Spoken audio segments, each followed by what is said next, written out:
Howdy once again, everybody, and welcome to another edition of CFR Flashback. I'm David Poulsen with Dustin Edwards, and tonight we look back on round number 5 at Canadian Finals Rodeo 46 back in 2019, 365 days ago. All of us, of course, we've talked about it throughout the week. We wish we were up there in Red Deer with all of our great friends from Westerner Park who did such a great job of staging the Canadian Finals Rodeo along with the CPRA, but that's not possible this year. But we're having a whole lot of fun looking back at 2019 and visiting with our champions as well. So, Dustin, as we think about round number 5, we're getting close. We're in the home stretch now, and every run, every ride is so important. What stood out for you out of round number 5? Well, I love Saturday night at the CFR. That's probably one of my most favorite nights. There's always a buzz, but I find this is the night when everybody's got the calculator out and you're starting to punch in scores and numbers, and we talk about the average and how important that is, and go around money. And sometimes it's you're talking pennies can separate how someone's set up for Sunday. So Saturday night at the CFR. There's nothing better in rodeo. And, there was some fantastic performances Saturday night. The Centrium was just buzzing. And again, it started in the bareback riding. Our guest that we talked to last night, Canadian champion Orrin Larson, absolutely knocked the lights out of this one. He was 90 points on Calgary Stampede special delivery. And, he talked about it in the interview last night. He loves that horse, and it was magic. A 90-point ride to kick off Saturday night. Nothing better. No, I absolutely agree with you. And it was an outstanding night. Somebody that really stood out for me, and you and I talked about it, he kind of just quietly goes about his business all season long. And he did exactly the same thing at the Canadian Finals Rodeo. I'm talking about steer wrestler Stephen Culling from Fort St. John, British Columbia. Jumped out and won the round 5 with a sensational 3 and 4. But as I said, just kind of under the radar, just moving along, and actually wound up second overall in the aggregate. Had himself a really good finals, and it was highlighted by that 3 and 4 on this night 1 year ago.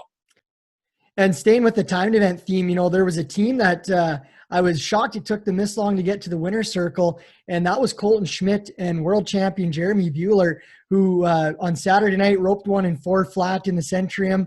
And this was just a juggernaut team that was paired together for the Canadian Finals Rodeo. A couple Canadian champions and a world champ. You knew magic was going to happen at some point, and Saturday night was the night that they made it all happen and won the round. Well, you talk about magic. Let's talk about our guest that we're going to meet in just a moment. And, of course, I'm talking about Shane Hancehy, who wound up winning his 4th Canadian title, but not without a whole lot of drama this time around. Started a little slow and then picked up the pace. And on this night, started his back-to-back runs on rounds 5 and 6, winning first overall and winding up winning the title. And we're going to meet him. And he's so sensational at all times. And I'm really excited to have him with us. So why don't we bring Shane in right now to the conversation? Well, as I said, we're joined by the 2019 4-time Canadian champion tie-down roper Shane Hancehy from Sulphur, Louisiana. And Shane, welcome to CFR Flashback, and thanks so much for taking the time to be with us. Oh, thank you, Dave and Dustin. I appreciate the opportunity, and missing you guys up there, certainly around this time of the year. Yeah, that's for sure. No doubt you'd be up with us in Red Deer, where we all wish we were right about now. But we're having a whole lot of fun looking back at 2019 in the meantime, Shane. But we want to visit with you on a number of topics, don't we, Dustin? Yeah, it's hard to believe it's been a year since we were last in Red Deer. It's certainly gone by fast. And I guess, one of the first questions we've been talking to our reigning Canadian champions about, Shane, is just what has the past year kind of been like for you, and how have you been holding up through all this? Yeah, it's been tough, especially with us trying to rodeo and trying to get a schedule and trying to get to them rodeos. So, at first when it all went down, we were just looking for a rodeo somewhere, and knowing that the Canadian rodeos was probably not going to happen took a toll on a number of guys, especially me, because I pride myself on winning up there. My winning percentage up there has been fairly high, and to be honest with you, I take into consideration me winning up there as apart from me making the national finals. And that wasn't possible this year. So I had to get my money elsewhere, and it was a little bit different. And then especially with the bigger rodeos canceling down south too, so we drove further to win less at the end of the day, but, the end goal has been accomplished. And of course, that end goal is another trip to the national finals rodeo, but we got to talk about a few other things. I know your rodeo schedule was a little lighter this year, but you're a guy who doesn't spend a whole lot of time just kind of sitting around. And I got to say, first of all, one of the things I wanted to talk about with Shane Hancehy is the fact that I am so proud of the fact that you are truly one of the great ambassadors of our sport. I remember being at a rodeo with Shane one time, and the rodeo hadn't started yet, and we were talking about the sponsors. Shane not only knew the names of the sponsor organizations, he knew the individuals associated with those organizations up here in Canada. And I just thought that was so amazing. We need more Shane Hanchys in this game, and we really appreciate that, my friend. Oh, well, thank you. Yeah, I think it's all part of rodeo. It's such a big bond, and especially now more than ever, you got to stick behind these sponsors that are wanting rodeo to go, and especially the people behind the company. So I take pride in that, Dave, and going further than most people and getting personal relationships with the people that promote me and promote rodeo. I think that's a big thing in rodeo. Well, you're absolutely right, and I do appreciate it, and I think a lot of our Canadian fans do as well. But I got to talk to you about something else that's really important, and that's called Bose Boil and Go. And now, I said earlier, you're a guy who doesn't just kind of sit around. You got yourself a food trailer going. Talk to me about Bose Boil and Go. So, yeah, Mr. Dave and Dustin, that's just something that I take pride in, is Louisiana Cajun food. I mean, y'all both know how prideful I am from being from Louisiana, and we've got hit pretty hard the last couple months with 3 devastating hurricanes, one of which completely wiped out my covered arena. So especially now more than ever, I'm grateful and prideful from being from Louisiana. And so anyways, with me and my fiance, Taylor Jacob, who both of y'all have announced up there before, making the Canadian finals and stuff, we want to do something different around here. We moved over here to Texas in between Houston and Austin. There just wasn't nowhere to get any crawfish from, boiled crawfish and stuff like that. So I've got some good family friends that live in Louisiana that are probably the biggest crawfish distributors in the country. Taylor Broussard made the NFR last year in the bareback riding. It's his family. So yeah, we got us a trailer. We whipped it up. The name comes from Taylor's barrel horse Bo, who she set the arena record on in 2013 at the NFR that unfortunately passed away a couple years ago. So I thought, I'm going to name it Bose Boil and Go. And yeah, we boil crawfish as our pride and joy. And we also have some other food, some crawfish etouffee, some chicken and sausage gumbo, boiled shrimp. So it turned into a bigger thing than I thought so quickly. This is going to be our 3rd year. We went up to Stephenville 3 times last year, and we were so busy, Mr. Dave, that it wasn't even funny. But, it's just how rodeo people are, when they hear that you've got something going on outside of rodeo, they're willing to try it. And it's been busy, it's been hectic, but it's fun, and it's another way to make a little money on the side when we're not rodeoing. And it kind of comes at the perfect time. For me, crawfish season is typically January to July. I take the springtime off from rodeoing and really dive deep into the boiled crawfish, and we host and cater events, and it's been fun. It's a learning experience. It makes you by the time the spring's over with, you're ready to put a rope in your hand. So now Shane, Dustin and I are fledglings in this whole world of crawfish and Cajun food. We don't know a whole lot about that. So as we're walking up to your trailer, what should we be ordering? Well, so if y'all are walking up to us, and I've seen y'all walking up, I would have to beg y'all to try a little bit of everything. But the boiled crawfish is bar none our best seller and our favorite, fan favorite. And it is a little difficult to peel, but if you got a guy like me that can peel some for y'all and teach y'all how to do it, y'all would get to rocking and rolling pretty soon. And then the crawfish etouffee over rice is what my second choice would be. Crawfish is a unique fish, they live in the ground, but when it's done right, Mr. David, it dang sure will make a pretty good meal, especially if you got a couple beers on the side of you. So no, it's all good. Hey, listen, I'll tell you what, we're all in. And one last question on this: do you deliver? Can I get a delivery to Claire's home real quick? Because this sounds really good. Well, I don't know if we can deliver all the way up there, but we do. You know, we pride ourselves on the boil and go part. I designed that in our trailer and the name, Mr. Dave, so people can come up and say, hey, I'd like 15 pounds of boiled crawfish. We bag it. We put it in specific bags. It keeps it warm so they can get it and take it home to eat it, and not have to sit in the restaurant and get their hands all nasty and all that. So the boil and go, the go part is a delivery / pickup service, but I'm not sure we can make it all the way up the 2 to get to Claire's home. Well, we're going to talk to Westerner Park, and next year when you're back defending that Canadian title, we'll make sure that in the vendor row there's a spot for the crawfish trailer. You'll tow it up and we'll eat it for 6 days straight. Man, I can do it. That'd be fun. Well, I mean, with that said, you know, we're talking about CFR, we're talking about Westerner Park, and I mean, you've won Canadian titles in Edmonton and in Red Deer, and you know, going back to a year ago, Shane, you know, you really turned it on at the end of the Canadian Finals rodeo, but you know, kind of talk about your journey in 2019 to that 4th title, because you know, over the course of the first couple of rounds, it started a little bit slow, and it was a little bit of a knife fight between the competition to get to this 4th title.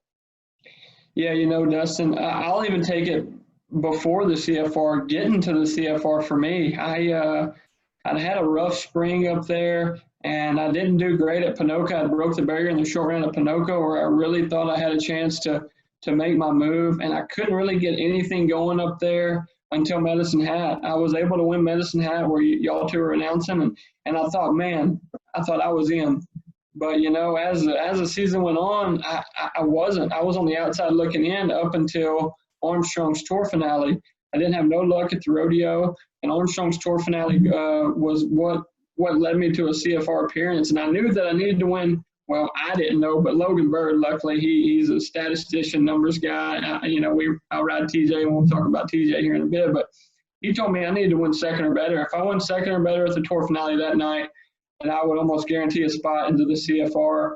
And what's funny was, a little bit on my memory and on the situation, I actually drew the same calf I won Medicine Hat on at the tour finale in Armstrong, and was able to win the tour finale that night and clinch my 5th CFR berth. And then, you know, I was just, honestly, Dustin, I was just happy to get there to the CFR.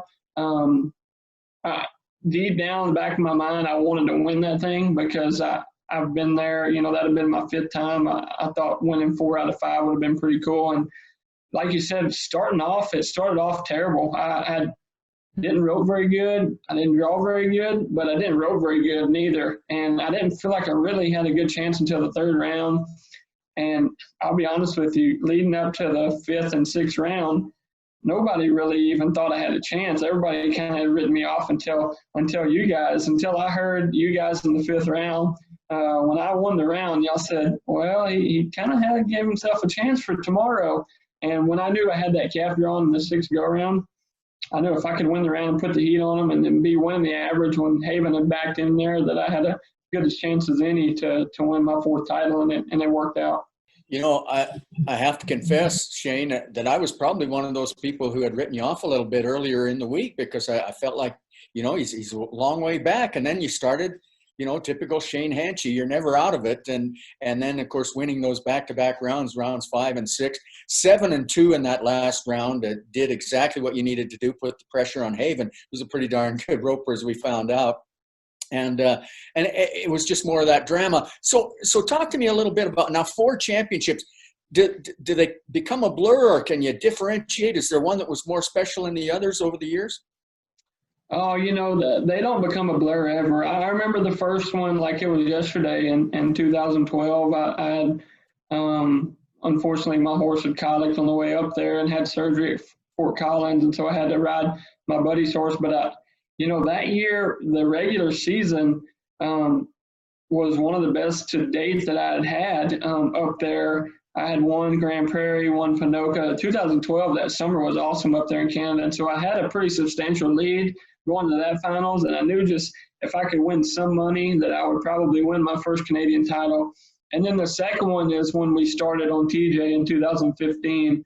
It seemed like all summer up there on TJ. That was the first summer I'd ridden him. And it seemed like from Grand Prairie to the end of the CFR, I had so much confidence, in that horse and on that horse, that when we got to Rexall Place there in November, that it was just a formality that I was going to figure out a way to win that thing.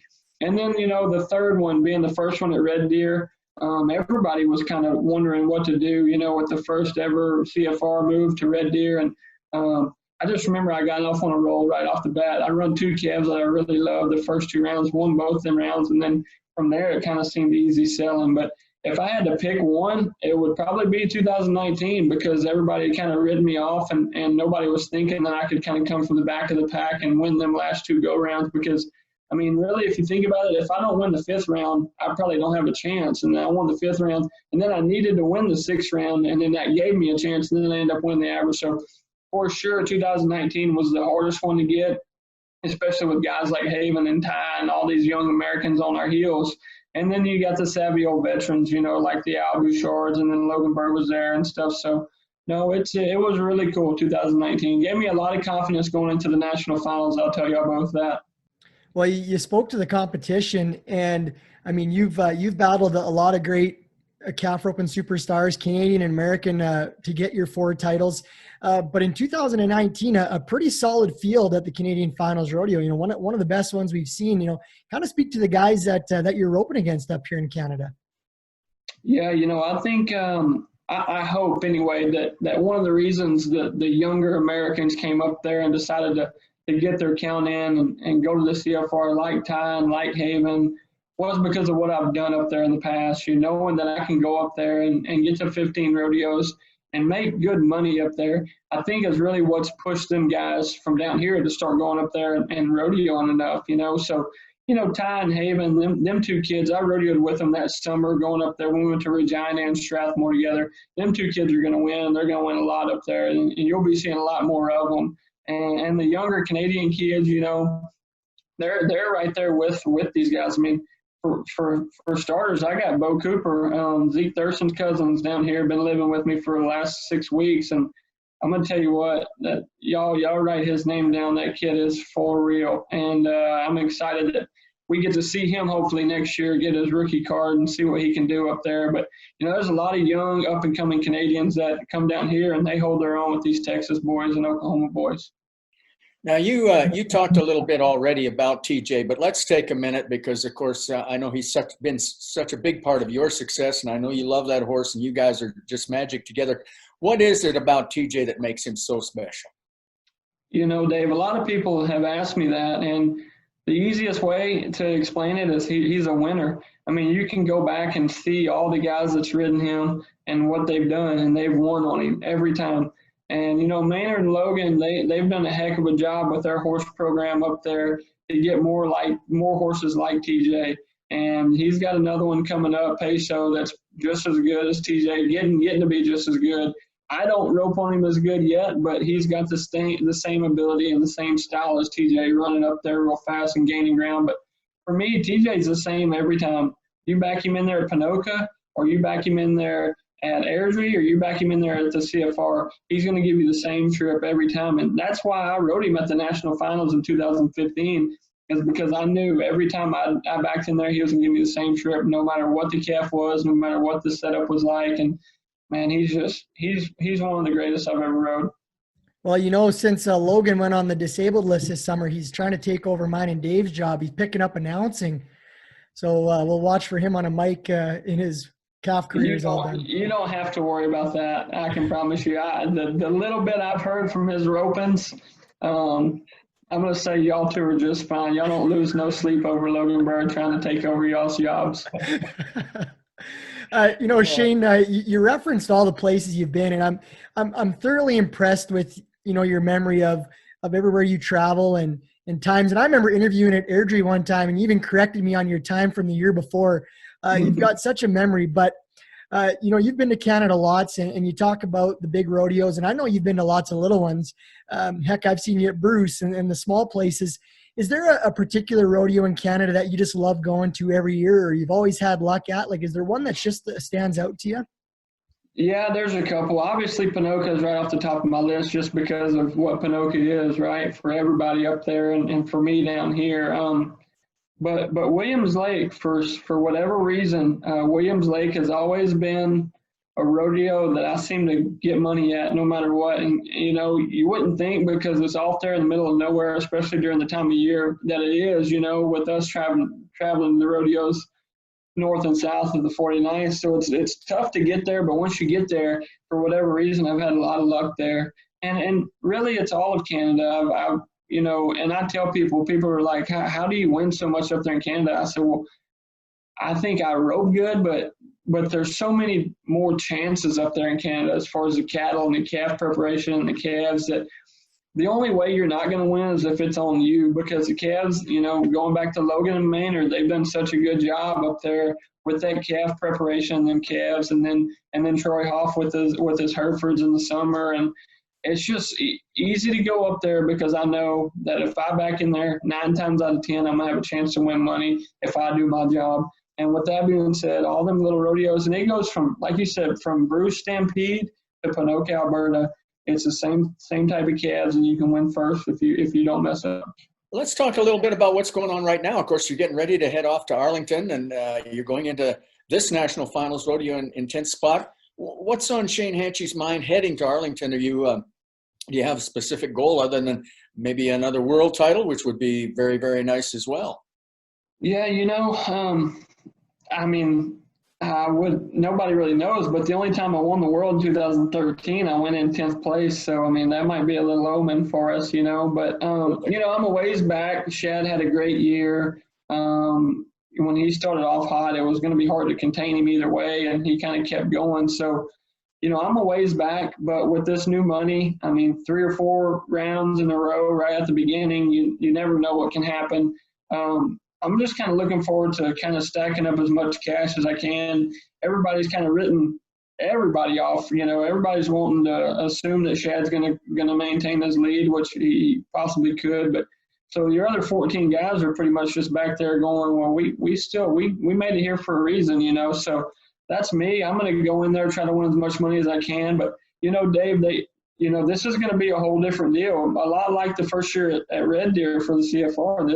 This Arlington, the setup is going to be way different than we've ever roped in, not just at the finals, but in a rodeo competition with as much ride as we've got in the arena dimensions. And the barrier is going to be a foot longer than normal NFR. So you're not going to be able to rope them as fast, and it's going to be more of a horse race and a horse competition, who's riding the best horse and who rides better than most. So it's not going to be your typical 6 and 7 second roping, I don't think.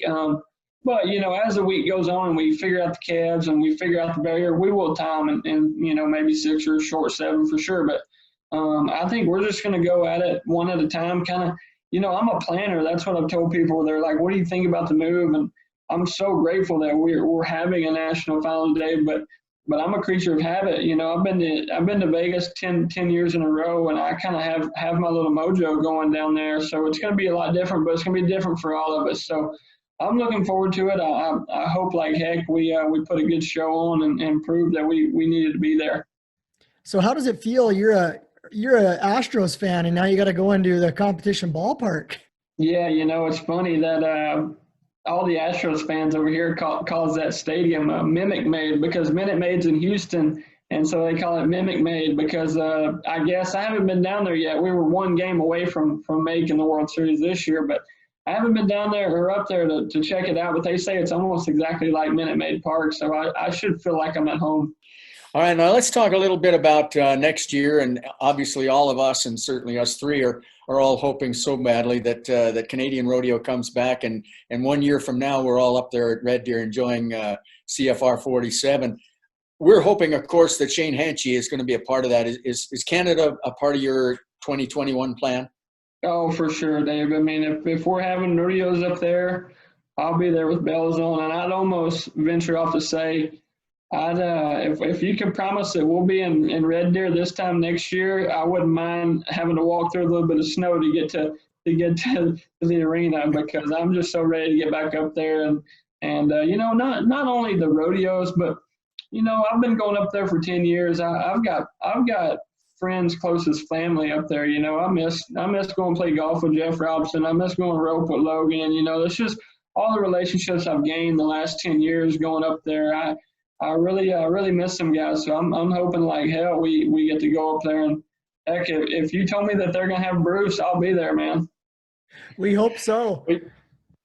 You know, you've got so many great Canadian fans too. You've got a great following up here in Canada, Shane, and I know all of them are looking forward to having you back. Yeah, that'd be fun. Well, that pretty well puts a wrap on this particular edition. But it's been just such a pleasure having Shane Hancehy with us, and I'm still kind of thinking about Bose Boil and Go and trying to figure out a way that we can get some up here real soon. But Shane, thank you so much for being with us. It's been a great pleasure having you with us again. Yeah, thank y'all, Dave, and tell Barbara I said hello, and Dustin, thank you. I hope we see each other soon, man.